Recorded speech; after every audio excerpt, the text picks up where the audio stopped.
So let us study what is the magnetic field of a solenoid. So all of you know what is a solenoid.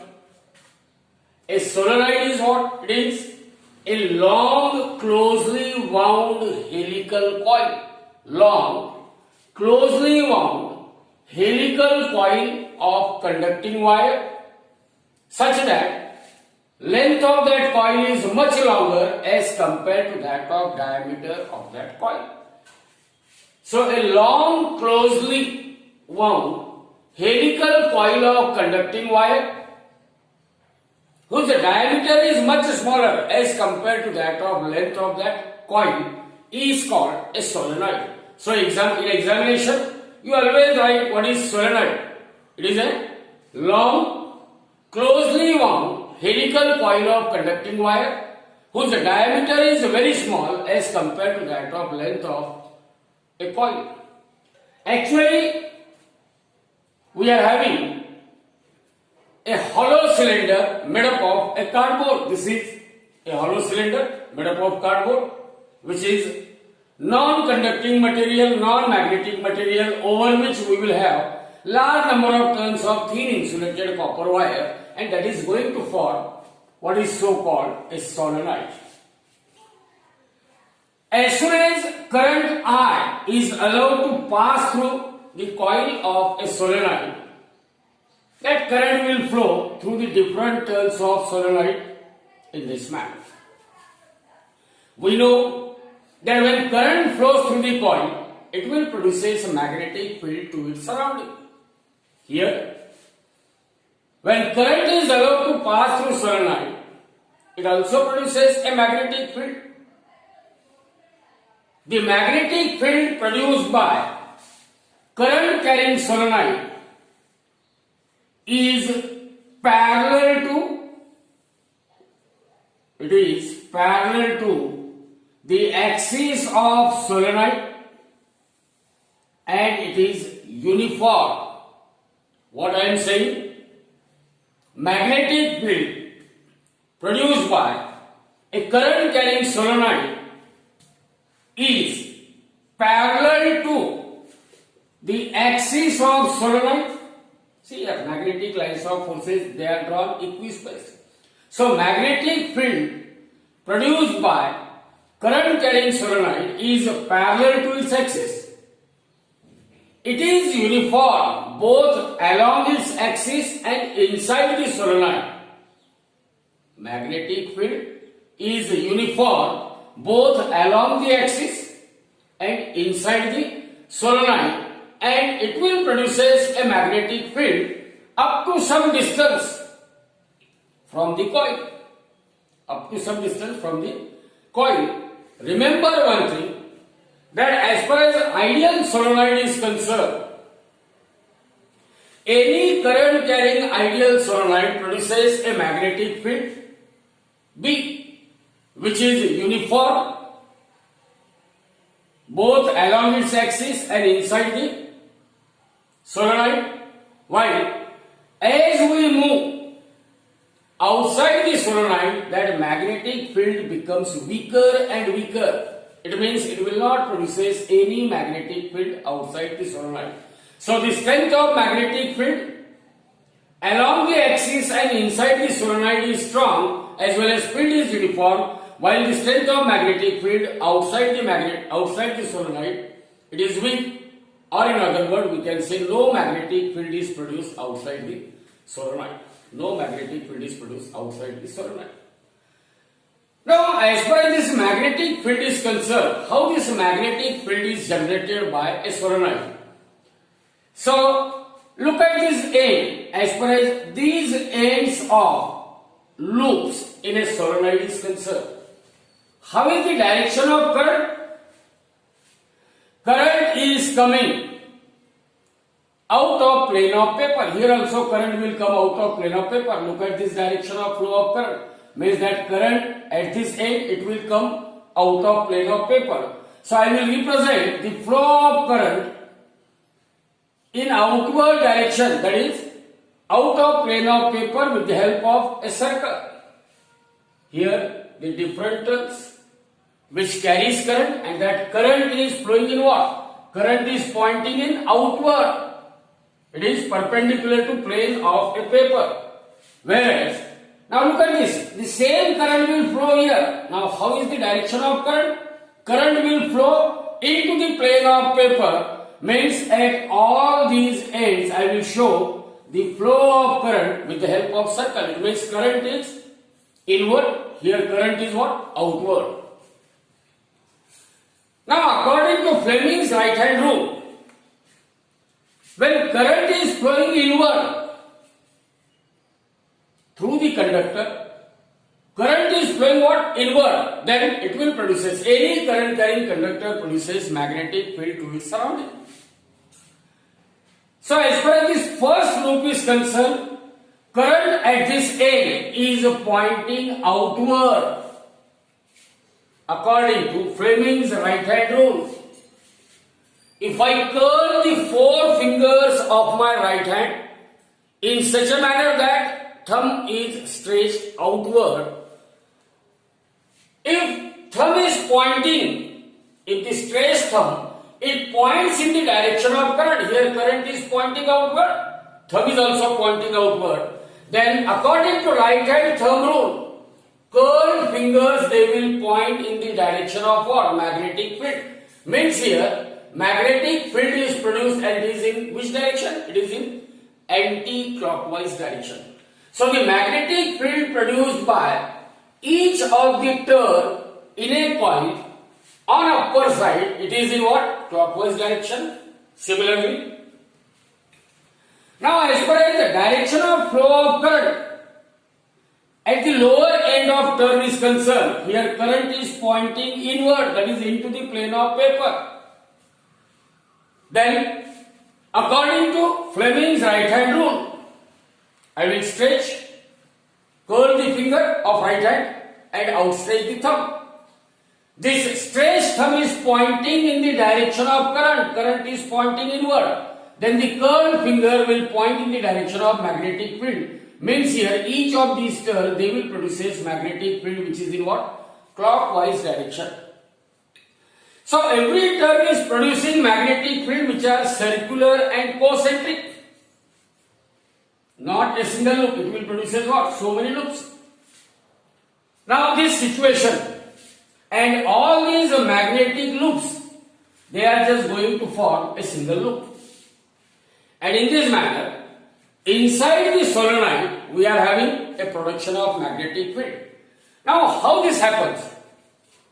See here, when we drop a stone into a silent pit of water, it will produce a circle and the radius of that circle goes on, increases up and down. If we drop another stone, it will also produce a circle whose radius goes on, increases. But remember, or you can observe that drop the two stones in a pit of water. Initially they are producing the circle whose radius goes on, increases, but after some time those two circles they get combined and they are just producing what? A single circle like this. So a current carrying solenoid will produce a magnetic field such that it's one of the end it behaves like north pole, while other end it behaves like a south pole. Other end it behaves like what? A south pole. Now, in order to find out, because actually you remember why solenoid is invented. Solenoid is invented in order to create controlled magnetic field whenever we are in need of a controlled uniform magnetic field. To produce controlled magnetic field, we will make use of a device so called a solenoid. So we may try to apply Ampere's law to a solenoid because we want to find out what is that magnetic field, controlled magnetic field that solenoid can produce, and on which factor that magnetic field produced by solenoid can be controlled. So for that purpose we will make use of Ampere law. So whenever we have to apply the Ampere law to a solenoid, here we will consider the situation for ideal solenoid. Here is an ideal solenoid. See here, in this upper strip I have shown the flow of current which is pointing out of plane of paper, and here current is flowing into the plane of paper. Current is flowing what? Into the plane of paper. And here A, B, C, D, it is a rectangular loop known as Ampere loop. Known as what? Ampere loop. Length of side AB and that of CD is capital L. Because solenoid is ideal solenoid, it means magnetic field outside the solenoid is zero and magnetic field inside the solenoid, it is uniform. That uniform magnetic field is shown by means of equispaced parallel lines. Equispaced parallel lines. Now what is Ampere's law? Because we want to apply Ampere law to an Ampere loop which is a rectangle ABCD.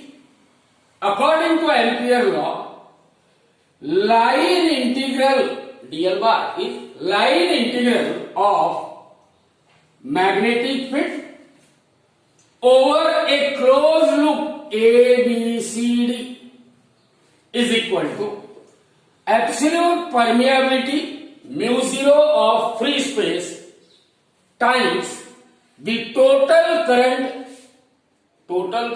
encircled in Ampere loop. Total current encircled in what? Ampere loop. Now as far as this line integral over a closed loop ABCD is concerned, it means that this line integral of vector B dot vector dl over a closed loop, it means I can apply it separately and I will make the sum. So first I will apply it over the segment AB. So integration from A to B, vector B dot vector dl bar plus integration from B to C, vector B dot vector dl bar plus integration from C to D, vector B dot dl bar plus integration from D to A, vector B dot of dl bar, and that is equal to mu0 into R. Mu0 into R. Now look at this. Segment AB, as far as the segment AB of loop is concerned, let us consider that loop is made up of so many small elements dl bar. How is the direction of dl bar as compared, when I just compare it with B? Both magnetic field B and the length element both are pointing in the same direction. Means for the segment AB, B and dl, they are parallel to each other, means angle theta is equal to 0 for segment AB and cos 0 equal to what? 1. Therefore this is equal to B into dl into cos of 0. A to B. B into dl. Dot product of two vectors is product of their magnitude and cosine of angle between them. Plus integration B to C. B dl means it is B into dl into cos of. Now for the segment BC, line element or length element of segment BC is perpendicular to the direction of magnetic field. So it is cos of 90 plus line integral plus integral of CD B into dl into cos of. Now the segment CD. What is the magnetic field? Because segment CD is outside the solenoid, and outside the solenoid magnetic field is 0. So 0 into dl cos of theta plus integral of d to a. Now apply d to a. So dA, length segment is perpendicular to direction of magnetic field. So this is B into dl into cos of 90, angle between B and dl. B is towards right side, dl is pointing downward, so angle is 90 and that is equal to mu 0 into I. That is equal to what? Mu 0 into I. So, the first term will becomes integral of BDL from A to B plus BDL into cos 90 is 0 plus 0 into anything 0 plus BDL into cos 90 0 is equal to mu 0 into I is equal to what? Mu 0 into I. So therefore B into integral of dl from A to B is equal to mu 0 into I. Now integration over the limit A to B is nothing but length of segment L. So integral of dl is equal to L, which is the length of segment AB, and that is equal to mu 0 into I. That is equal to what? Mu 0 into I. Remember here, this current I is the net current. Current I is what? The net current. And if I say that small l represent number of turns per unit length in a solenoid, small l represent what? How many turns are present in unit length of solenoid? That is number of turns per unit length.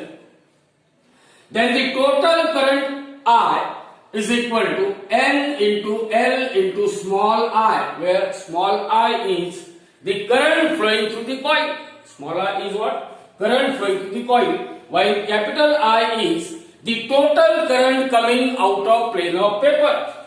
Total current coming out of plane of paper. Therefore, this equation will become B into L is equal to mu 0 into, now in place of I can write N into L into I, N into L into I. So this L on two sides get cancelled and we had B equal to mu 0 N into I. So this formula B equal to mu 0 N into I, we had obtained this formula by considering ideal solenoid.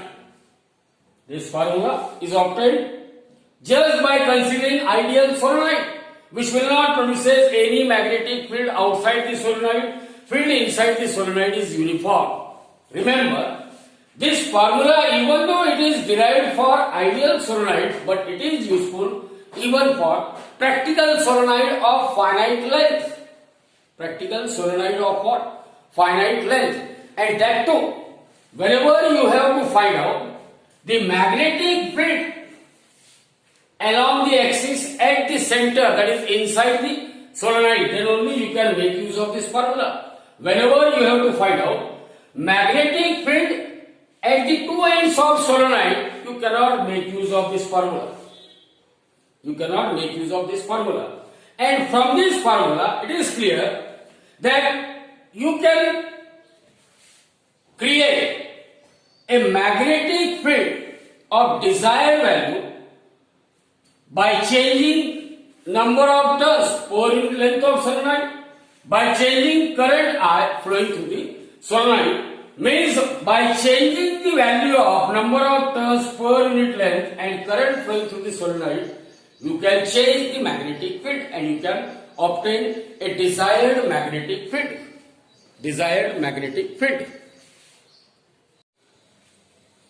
Now the next is magnetic field of a toroid. Means you have to find out that on which factor the magnetic field produced by toroid will depends, or how you can vary the field produced by toroid, whether by changing the number of turns in the coil of toroid or whether by changing the amount of current flowing through the toroid.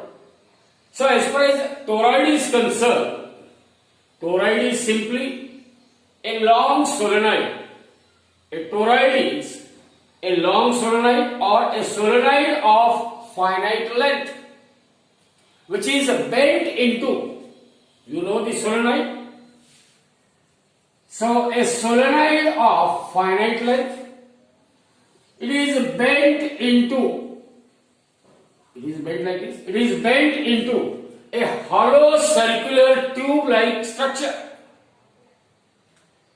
Toroid is a solenoid of finite length which is bent into what? Bent into a hollow circular tube. Hollow circular tube. It is similar to that of a tube in the wheels of our vehicle. Means the shape of toroid is just like donut. Just like donut. So a toroid is a solenoid of finite length which is bent into a hollow circular tube which is similar to that of a tube in the wheels of a vehicle. Now as far as this toroid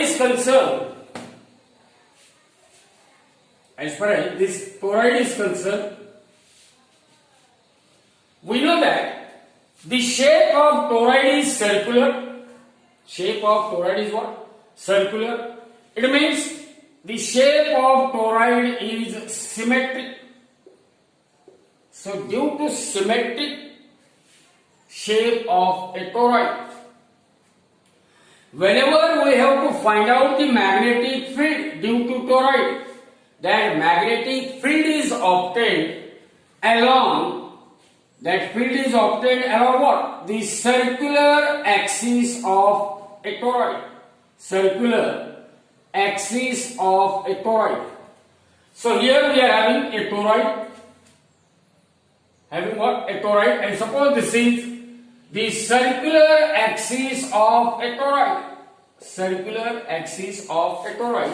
So due to symmetric shape of a toroid, whenever we have to find out magnetic field produced due to current carrying toroid, it must be obtained along the circular axis of a toroid. Means, in order to find out the magnetic field, we will make use of what? Ampere's law. What is Ampere's law? Line integral of magnetic field. Line integral of magnetic field over a closed loop is equal to mu 0, that is absolute permeability of free space, times the total current or net current encircled in an Amperean loop. Line integral of magnetic field over a closed loop, that is over an Amperean loop, is equal to mu 0 times the net current encircled in Amperean loop. So let us consider here, we are given the Amperean loop which is circular in shape and the radius of that Amperean loop is r. So here Amperean loop is circular in shape. It is along the central circular axis of toroid. Amperean loop is drawn or it is taken along the circular axis of a toroid and the radius of Amperean loop is what? R. Radius of Amperean loop is R.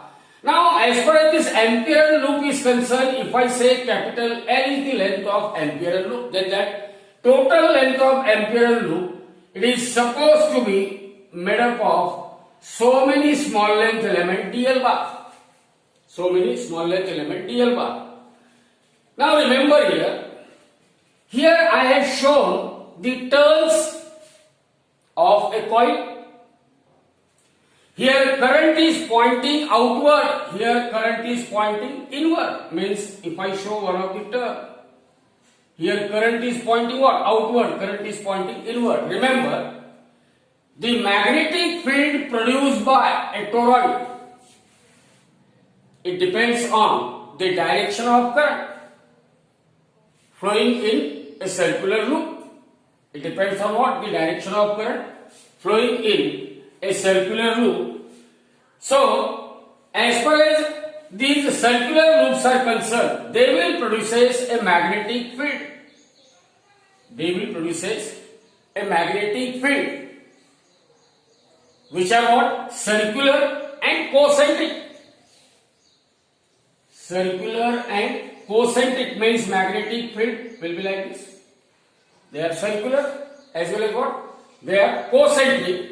Means if I just consider the magnetic field at this point, then that magnetic field B bar and that of length element dl along the Amperian loop both are parallel to each other.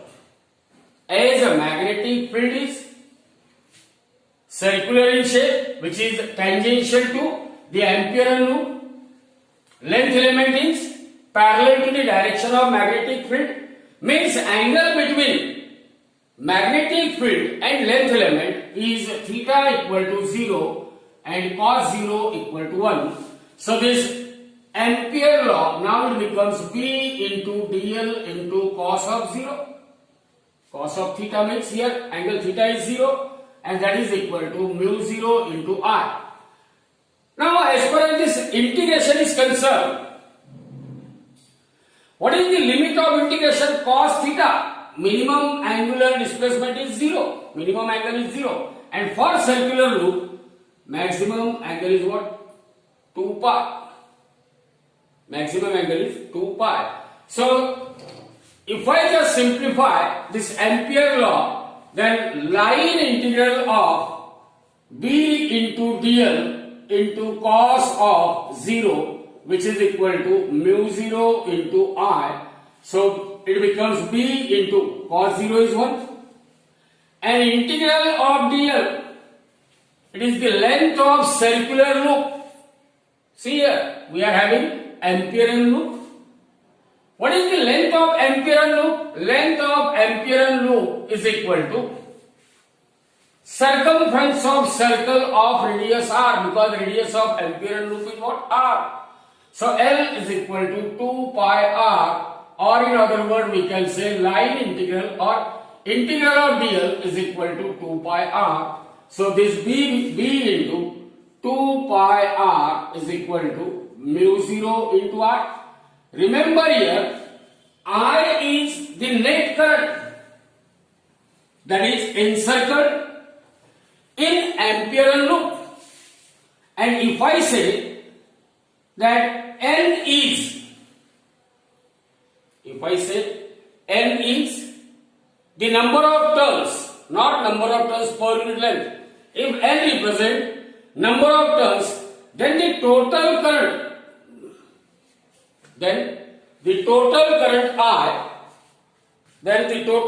I is equal to N into small I. Then the total current, which is encircled in the Amperian loop, is equal to number of turns multiplied by current in coil. Small I represent current in what? Coil. So therefore B into 2 pi r is equal to mu 0 N I. Here B into 2 pi r means B into L is equal to mu 0 N I, or B equal to mu 0 N into, sorry, this is small I, mu 0 N into small I divided by length of Amperian loop. Length of Amperian loop, or it is equal to mu 0 N into I divided by 2 pi r. Either you can write L or you can write 2 pi r.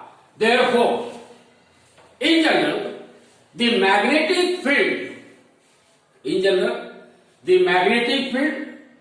produced by a toroid is given as mu 0 N into I divided by 2 pi r. Now from this expression, what you can say? By changing the current in the coil, by changing the number of turns, you can produce a magnetic field of desired value. But remember here, there is a basic difference between field produced by a solenoid and a toroid. In case of solenoid, that magnetic field is uniform within the solenoid. But within the toroid, here magnetic field produced by toroid is inversely proportional to what? Distance of that point from the central axis, from the center of the toroid. Means B within the toroid, B inside the toroid is not uniform Whereas in case of solenoid, B inside the solenoid is what? Uniform. So by using this, you can design, you can create, you can construct the magnetic field of what? Your desired value by changing current in a coil, by changing number of turns. By changing what? Number of turns. So one of the simple example in your textbook, a coaxial cable consists of central conducting core wire of radius A. All of you have seen that cable wire. At the center of the cable wire there is a conductor. So here that conductor is of radius A is given, and which I have shown it with the help of that blue circle of radius A. And the coaxial cylindrical outer conductor of radius B.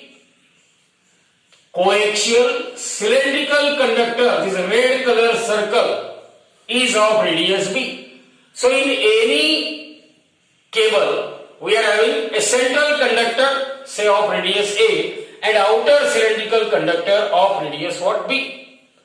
Now what is given here? That the two conductors, they will carry equal current I, current flowing through central conductor or current flowing through what? The outer cylindrical conductor is same, but they are flowing in what? Currents are flowing in opposite direction. One is into the plane of paper and other is what? Out of the plane of the paper. Now here we have to find out what will be the magnitude of magnetic field B. For here, as far as that Amperian loop is concerned, that Amperian loop, its radius is defined that R is greater than A but less than that of B. And for the second case, that B is less than R. So for two different situations, we have to find out the magnetic field.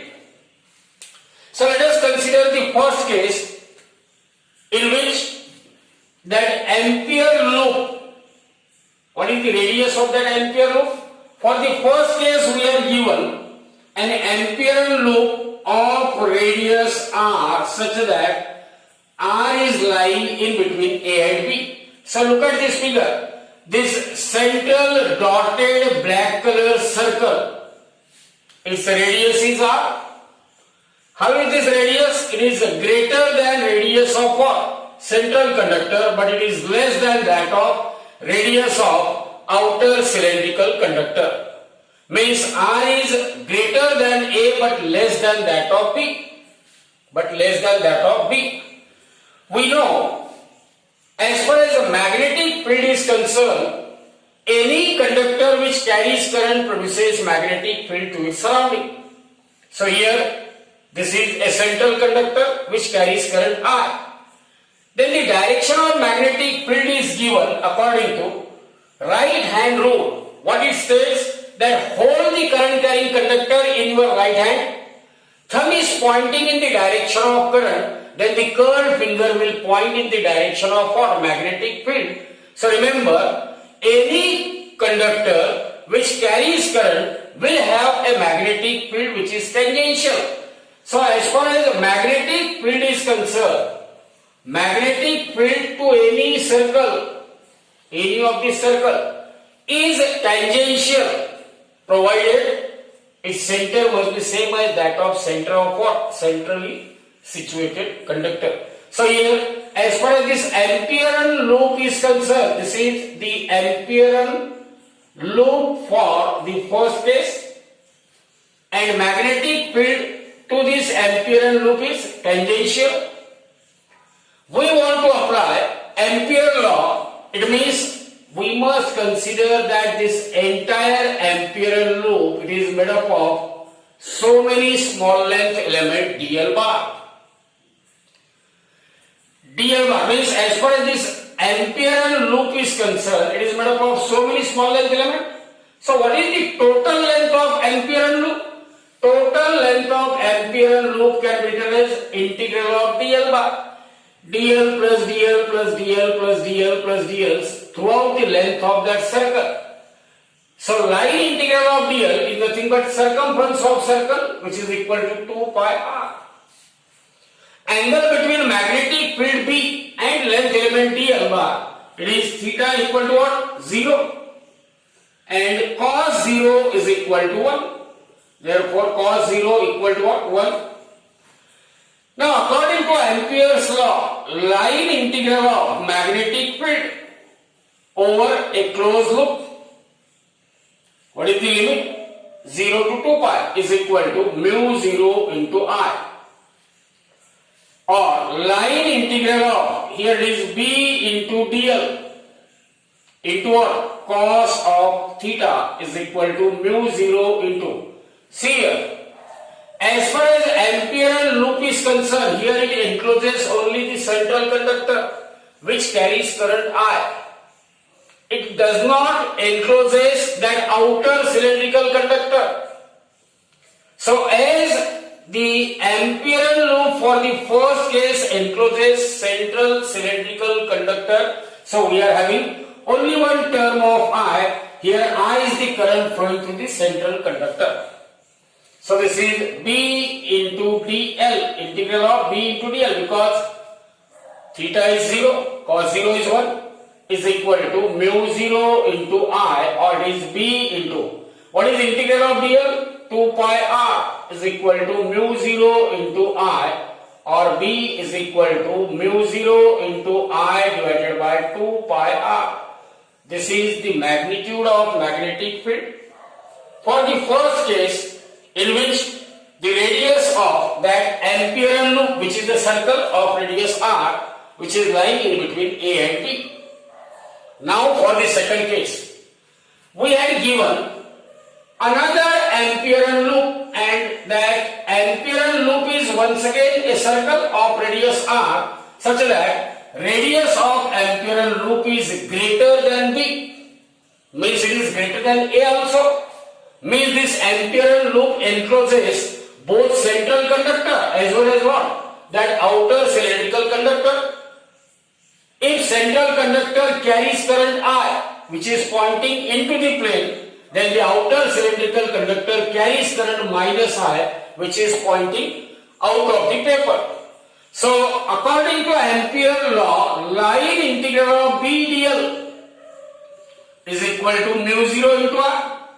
Here line integral of, again I can say this Ampere loop is made up of small length element, magnetic field is tangential to it, B and dl parallel to each other, angle between them theta is 0, cosine of 0 equal to 1, line integral of vector B dot vector dl is B into dl into cos of 0 is equal to mu 0 into. Now this current I, it is the net current encircled in Ampere loop. Here this Ampere loop for second case, it is defined in such a manner that its radius is greater than B. So it encloses both central conductor which carries current I and the cylindrical conductor which carries current minus I. So this becomes equal to 0. Means B into 2 pi r equal to 0. This implies B is equal to 0. So this is the magnitude of magnetic field in second case. This is magnitude of magnetic field in first case. And in both the cases, that direction of B is what? Tangential to the Ampere loop.